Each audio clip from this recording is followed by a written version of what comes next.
بسم الله على بركة الله. كنحتاج المقادير كيلو وربع ديال الدقيق الابيض اللي حمرته في الفرن حتى كيجي اللون ديالو مذهب بهذا الشكل.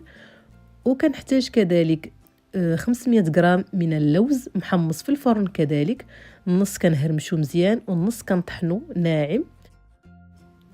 وكنحتاج كذلك كاوكاو محمر في الفرن 500 غرام، نصف مطحون جيدا والنصف الاخر كنخليه مهرمش. وكنحتاج 500 غرام من الزنجلان كذلك محمر في الفرن او في المقلاة اللي بغيتو، واحد كنخليه كامل والثاني كنطحنو.